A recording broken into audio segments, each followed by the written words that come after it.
For goodness sake, where are my bloody glasses gone now? Good morning, good afternoon, good evening, whatever time you are watching this. This is Sam Prentice Makes Things Happen. I'm Sam Prentice, once again making them happen. And today we are talking about the Creality Ender 5 Plus. So let's get straight on into it, shall we? Here we go. A big thank you to Creality for sending me this printer, and keep an eye out as I will be producing several Droid related products over the next coming weeks and months using this very machine. And of course, if you happen to have missed my interview with Corey or Dave and Johnny 5 on the Creality channel, a link should be appearing now. As always, I'd love for you to subscribe to my channel as I float gently towards being able to monetize this channel, which I hope will mean that I can give free stuff away and afford to do so. So, I would love you to help me with this, so if you can just spare a moment. Have you done it yet? Also, I'd love to hear from you on what you think about this 3D printer. It's sort of new to me, as I've not had one with a fixed Y-axis. So is this a cool Cartesian cube printer without the finesse of it being a Core XY printer? There are some third-party upgrades that are available onto the market by companies like K3D and EcoSlide, which should not be ignored. In fact, the latter will be supplying distribution to Europe in the very near future. So what is the Ender 5 Plus? Well, coming off it from its successful siblings, the plus points here are the size and several of its features. I can't help but feel that the printer looks the business and goes together with ease. Released last year and boasting a 350 by 350 by 400, this is merely a replacement for my original S3. But wait, it's a cube without a bed moving backwards and forwards, so the structure and stability is better. Ant Labs lend their successful BL touch into the mix, and the print speed is not to be sniffed at. And the 24 volt Meanwell power supply is also a welcoming approach to quality, but the printer is still very, very noisy due to the Creality motherboard, which unfortunately has fixed stepper drivers. So in order to silence this machine, it's a new board and a hot and steamy session with Marlin. The print quality is really where it matters, and in the first 24 hours of printing, things worked really well. However, as I set up for the next big print, I started to notice some stringing, and before I knew it, we had a fail. In this case, I'm not sure where the failure was, but as a precaution I replaced the nozzle and the Bowden tube. I cannot tell you how much I hate this Bowden setup. Please Creality, we need direct drives. Stop putting crap on what could be a stunning printer. So during this unboxing, I was actually pretty impressed with the way that it's been wired up. And in fact, that middle box, adding not only stability but also enclosure, is a really, really well thought out progress. The software that this printer uses is a kind of hybrid. I don't really like it. There's a bunch of different features on it though, like the hotbed will turn off. There's like an eco mode, and I'm not entirely sure how I feel about that, but it's a good idea. And I think, you know, the way this goes together, if you're a first-time user and you're looking for a first-time 3D printer, this is certainly one that's very, very easy to build. It's actually enjoyable to build as well. Everything's there and ready to go, and Creality have really thought about how this is packed and presented.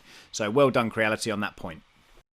So there is one thing I want to point out. On the upward struts, they need to be pointing in one certain direction. One of the ones that I put up, which is actually in the top left-hand corner, I didn't put it in right. So basically I had to take part of it out and put it back together again.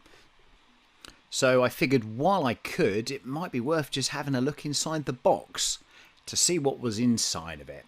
And of course, it was nothing of a surprise really. It was a board and a power supply, amongst other little fans. But the important thing was it was a Meanwell power supply at 24 volt, and I thought we'd just give you a little tour. So the motherboard is a version 2.2, I believe, with an Allegro set of A4988 stepper drivers on there. And again, you can't replace these, unfortunately. Little dab of hot glue there as well. And the little board to the left is the MOSFET. So here's me just picking off the hot glue. Get rid of that. It's not needed in there anyway. I think by now we all figured out that I was probably going to upgrade this board at some point in the future. So this is for reference. Do you know what? I think it might be time for a montage. Let's get to it.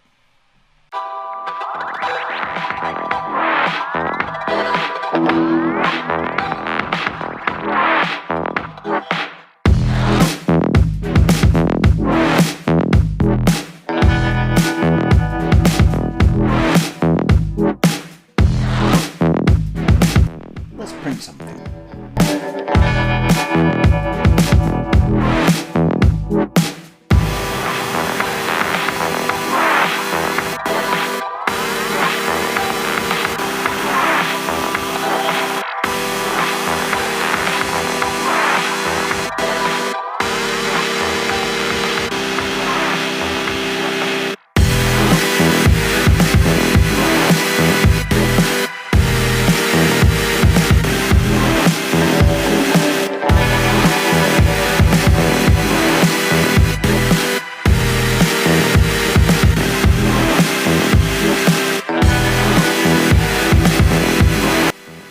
that's right, you guessed it, we are printing a pit droid. So he's looking pretty good so far. I'm quite happy with the way that it's come out thus far.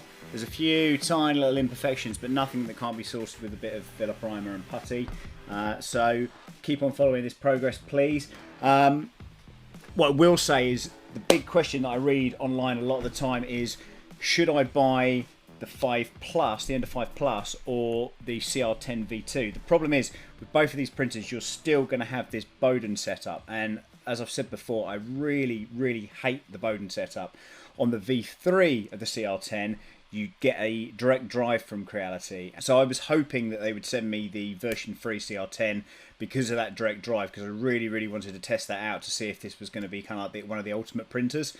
Being that I've been a CR10 fan for such a long time, and I've got many of those printers, I've been printed with them for years, I miss the big build volume. You know, people are talking about the Ender 5 Plus as being the big printer, but really the S5 is the big printer. We just need somebody to basically make that size of print bed inside a decent printer, and that will take Trinemic stepper drivers, a decent motherboard, good graphical displays, good bed and heat adhesion, and probably some sort of Core XY setup for the kind of stuff that I tend to print. So you never know, there might be somebody out there that I'm talking to right now that might have something to say about that. So watch this space. What I will say though is the printer is printing. You know, I've reset it. I've done a couple of things with the nozzle and stuff. I am going to upgrade it. Bottom line, I'm going to upgrade it. Same as what I've done with the CR10 S5s, and there's more videos coming out with those on how I did that. And you know, I'm on to my second CR10 S5 with the Big Tree Tech stuff now. So thank you to Creality for sending me this printer. You know, we will get there in the end, I'm sure. And also thank you to G-Tech, who are basically my PLA sponsors for the filament. Check them out, and we will see you soon. Take care.